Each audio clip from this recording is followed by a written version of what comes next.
The religion of the future will be a cosmic religion. It should transcend personal God and avoid dogma and theology. Can you feel it? A sort of anticipation growing stronger and stronger? Another way of putting it is time is speeding up. I've heard that discussion for a while now.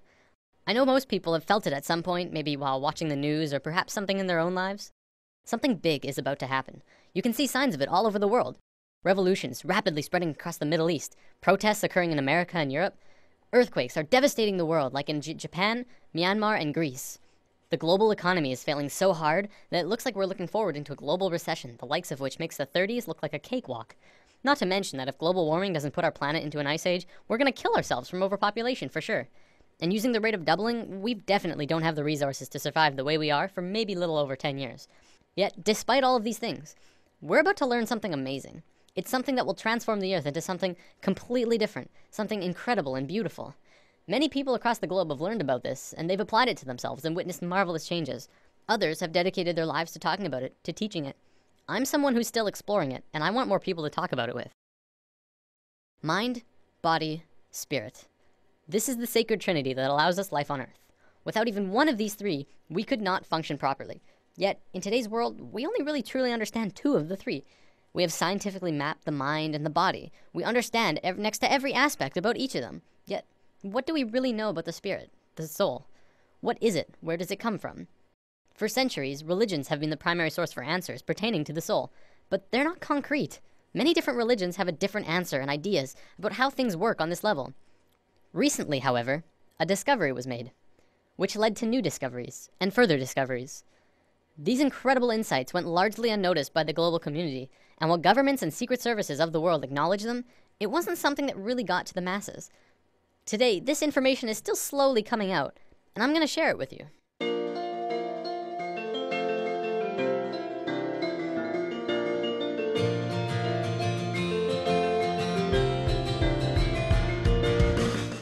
In the world of science, what do we really know about thoughts? We know we can measure them. By hooking up scanners, you can measure the frequency that are emitted when you think them. They're measurable, yet there isn't anywhere specific in the brain that holds them. Is it possible that you create your thoughts outside your mind? Maybe not.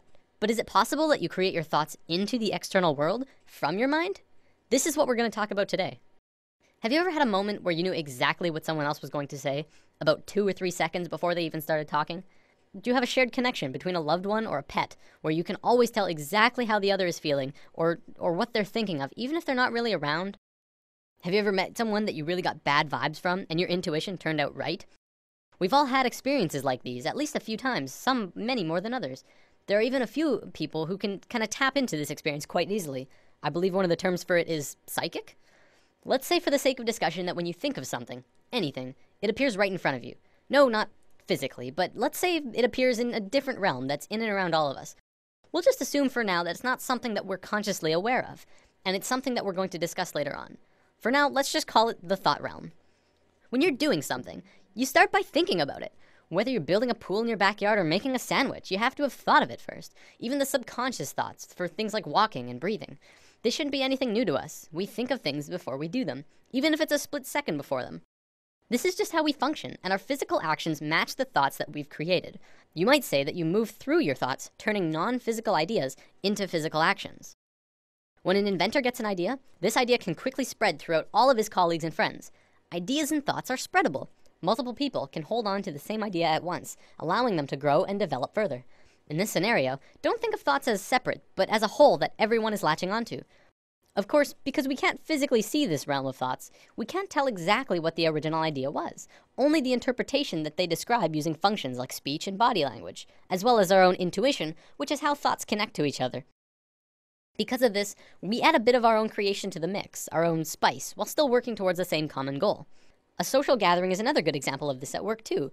People gathering together because they share the same ideas, thoughts, and emotions as the rest of the people there. An example could be a college course on architecture. People interested in architecture would attend the course because they share the same interest mentally. This shouldn't be anything mind-blowing. It's our day-to-day lives, just from a different perspective. Even if you're using something that someone else made, you're still creating this experience for yourself. You manifested that iPad or house or whatever into your experiences. So with thoughts connecting with other thoughts comes our first big realization. This new understanding of how intertwined we truly are, we are not only connected in the physical realm, but in a mental and spiritual way as well. Up until recently, humankind has always understood simply that they were connected only through their physical being.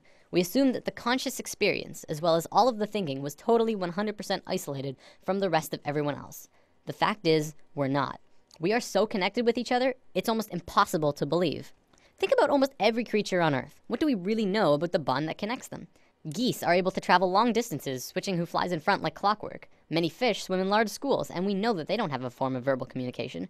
Our pets are able to communicate with each other without speaking. Yet, it's like they know what each other are feeling and connect in a very amazing personal way. Almost every observable creature on Earth has this connection with at least their own species, if not others. We as humans are the next step in life, but that doesn't mean we don't have this connection. What's to say we're not also connected to each other in this way? We've been out of touch with ourselves for an incredibly long time now, and we are growing increasingly disharmonic. Now, thoughts being created are just the tip of the iceberg. The real interesting part comes when you look at emotions. Emotions are much more powerful than thoughts. Emotions pull on you, they control your actions, they guide you throughout your life. It's not your thoughts that control where you sit in a class or on a bus, but it's if you like that girl or you think that guy smells. When a couple is together, it's their emotions that keep them tethered. Same with if they're fighting, it's their emotions that break them apart. You watch TV shows that you enjoy. You hang out with friends because you have emotional bonds with them. Now, this applies on a smaller scale too.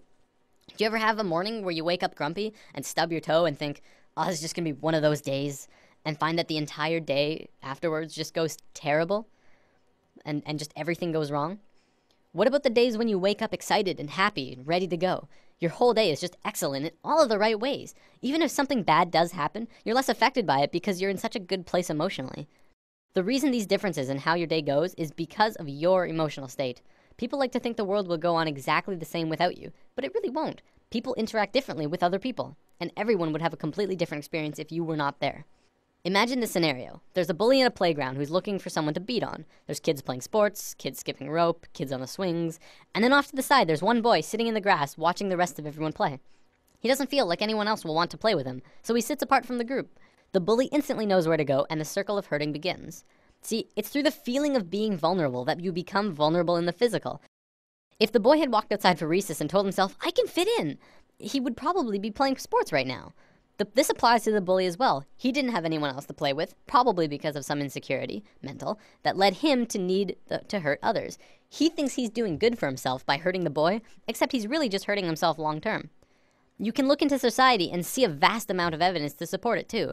The people who are most successful are those who talk most of success. Those who speak most of illness have it. Yes, illness is also a creation of yours.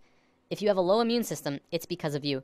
Typically, we like to blame things on the virus going around or our own immune systems, but the way that we become susceptible to them is from inside, whether that there's some ongoing negative energy or some bad feeling that we allow into ourselves.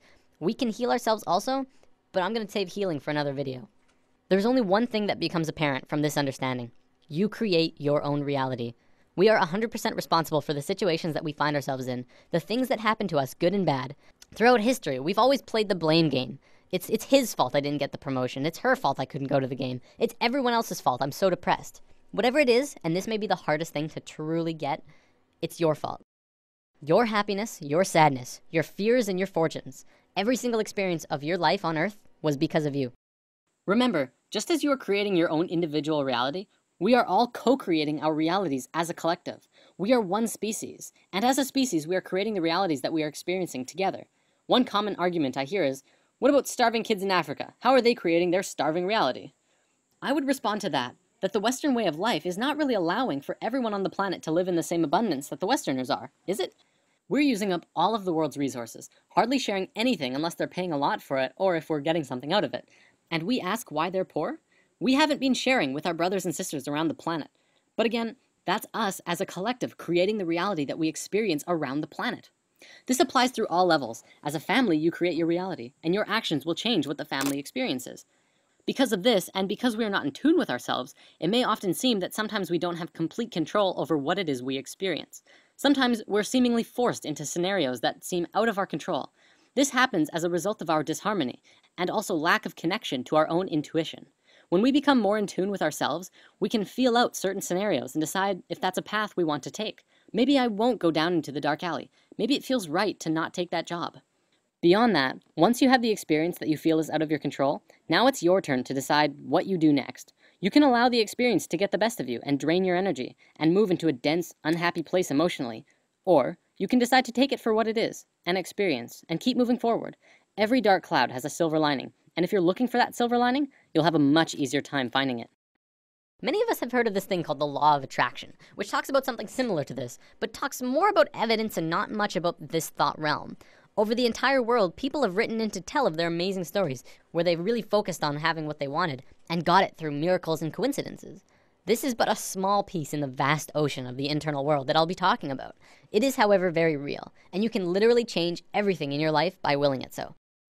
I know this from personal experience, and it's not hard to find others who have too. One continuous argument I hear from people who deny this law of attraction is, you don't just think things and change everything by sitting on your ass. To which I reply, exactly. You never stop moving. Just change your mindset and continue on with your life. Create your emotions in your mind, then move into them physically. Don't let your emotions control you. Pull your thoughts into the physical realm. What can you do to change things? Well, just be good to yourself. Fill yourself up with the emotion of love and happiness as you go about your day. Treat yourself and try to change your perception of your life from what others think is best for you to what you think is best for you. Take a few minutes to sit down and actually just ask yourself, what do you really want? Of course, at first a lot of people might first think of money, wealth, fame, and luxury. And hey, those things are pretty nice. But will they buy you happiness? I guess that depends on you. I found in my experiences that beyond all of those things, what people really want is to be accepted, appreciated, and loved. By giving that to others, you will in turn get that back, and the bond that connects you to everyone around you will strengthen so much further. I want to bring up one more thing before I run out of time. There was a scientist in Japan a few years back who made an incredible discovery, but one that also went largely unnoticed or recognized by the global scientific community. Dr. Masaru Emoto discovered that by putting words on a side of a glass of water and freezing the water, you could change how the water would freeze into crystals. On a jar that said, "I love you," this is how the water crystal froze. On a jar that said, "You make me sick, I want to kill you," it froze like this. If thoughts can do that to water, just imagine what thoughts can do to us. Well, looks like I'm about out of time for today. Before I go, I want to leave you with words to sit on. For anyone who is looking for direction right now. You can have, do, or be anything you want. Namaste. Thanks for listening. There's nothing you can do that can't be done. Nothing you can sing that can't be sung.